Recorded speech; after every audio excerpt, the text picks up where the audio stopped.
PowerPoint Module 2. The first thing you're going to do is open the starter file. And once you have the starter file open in PowerPoint, you're going to be able to pick a theme. Now, they do have some really cool themes. Look at these.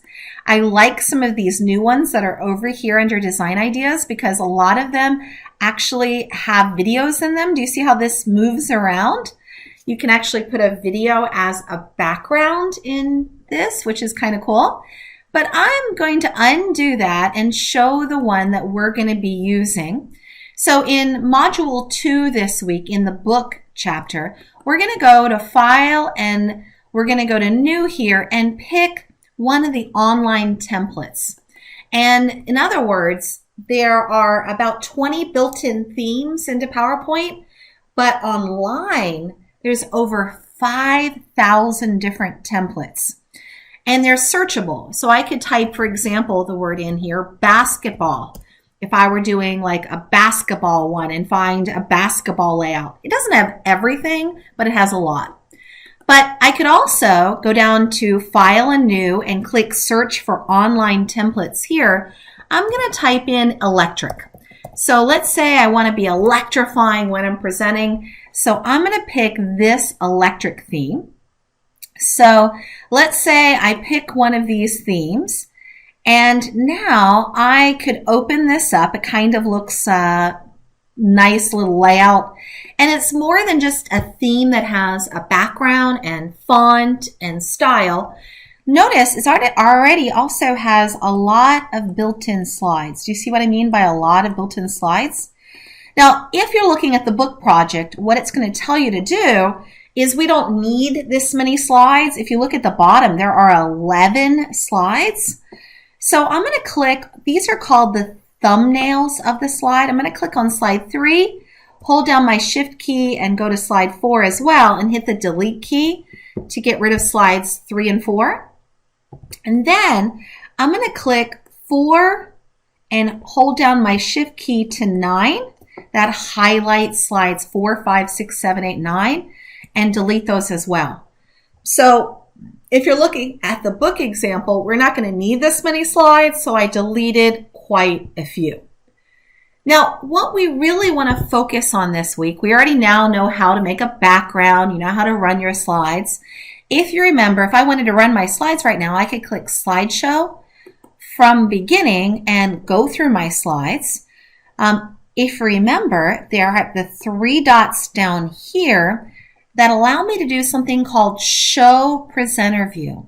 What Show Presenter View is, it's great if you're presenting like in your speech classroom and you have like on the front of the classroom a big presentation area. What it would allow you to do is the class would see the slide this big, but on your teacher computer or in front of the class, you would be able to run it this way. So think of this as like Control Center to run your slide deck. It shows you right here how long I've been presenting. It allows me to quickly look at all my slides. The class wouldn't be seeing that. They would see this slide really large. I could do things, for example, like zoom in on a slide, making it small or large. The whole classroom would see that zoom out. And what I love is I can see the next slide coming up and any notes that I've put there at the bottom of my slide to help me instead of having note cards in front of my audience. And I can click through these slides. It always shows me that next one while the audience, again, is seeing the big one on their device on the screen. So that's one way I can go through my slideshow. This week, when I do my slides, I am going to type a title here. And what I'm going to do for my title here, let me switch over, is I've already typed it in for you. The first title is called Conserve Energy at Home. But did you notice how that slide came in? In fact, I'm going to show you my finished slideshow to show you something called transitions.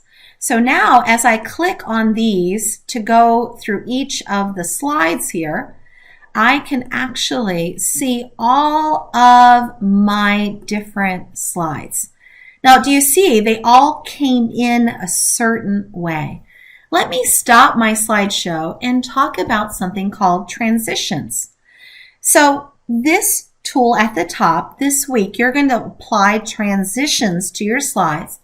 And what transitions means how does one slide switch to the next slide. Now, Microsoft PowerPoint has lots of different categories. Let me show you and change up the ones that it came from. So I click under Transitions. I'm clicking on the third arrow down, what we call the More arrow, and I can see what we call a gallery of different transitions.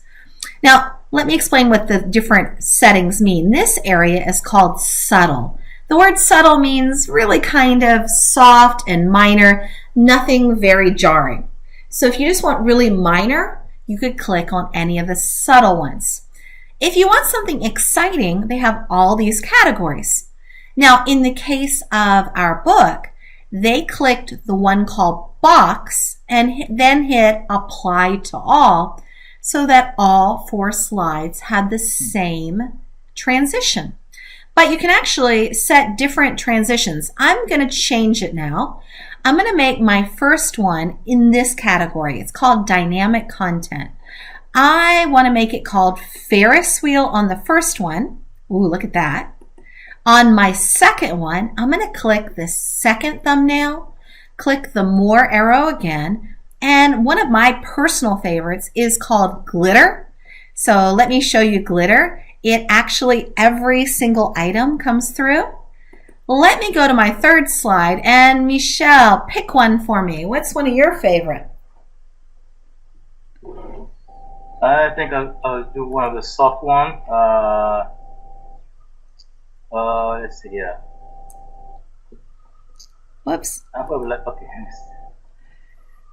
let's try that random bar. Random bars. Okay, so right here I'm clicking random bars. Let's see that. Oh, it just kind of slid in. You see it was subtle. That was a good one. And let me pick one more. Hey guys, I want to do one that's like a paper airplane. You know how a paper airplane flies away? Woo, there we go. So let me now show you, but I'm going to switch the first one up from Ferris Wheel to one of my first favorites. It's called Curtains, like at the beginning of presentation. Now, we've put all of these, but we haven't added any sounds. It is optional on these to put a sound. Let's look over here. So I'm going to pick a sound on my first one. Remember, I picked curtains. I'm going to pick applause, and I'll not have you listen to any of these till I get them all done. On the second one, I'm going to pick the sound called drum roll. So when the second one comes in, I'll have a drum roll. On the third one, I can pick, I'm going to do something called voltage. My fourth one right here, I'm going to pick a nice little breeze.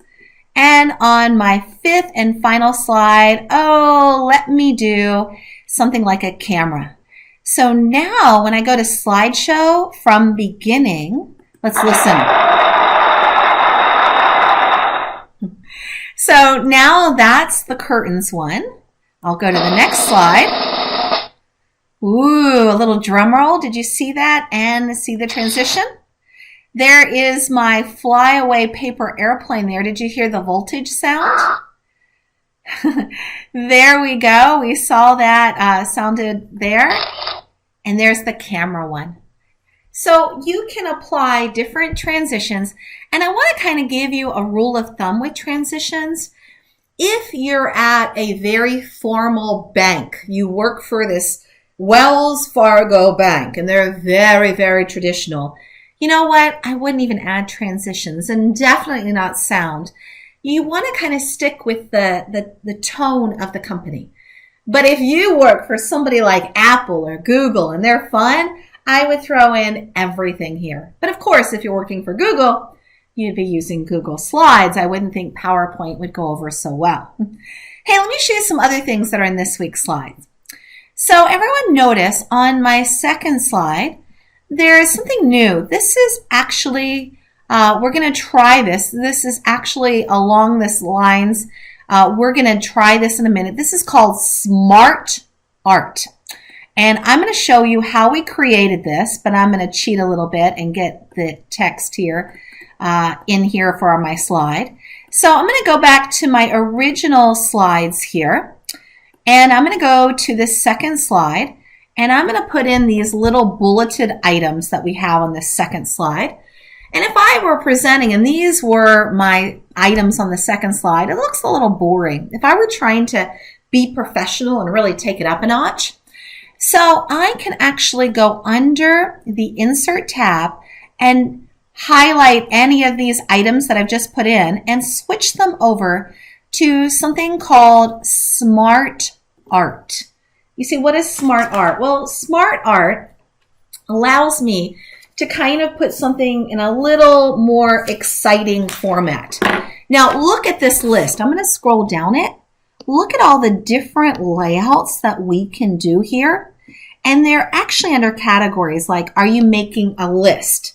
If you're making a list, that would be the better one to pick here. And if you were doing a process, like, a step-by-step, this would be the better one to pick. So there's cycles, there's hierarchies, relationships, matrix, pyramid, pictures. There's tons of these. And it really kind of takes your presentation to that next level. The one that the book uses is under list. And it's this one right here. Its name is called the vertical box list. And it takes my boring bullets. And now when I hit OK, look what happens here. It switches them into this area. Let me just make sure this is all pasted in so it looks nice right here. So now, instead of having my bulleted text that I had earlier, I can now have this much nicer looking list right here.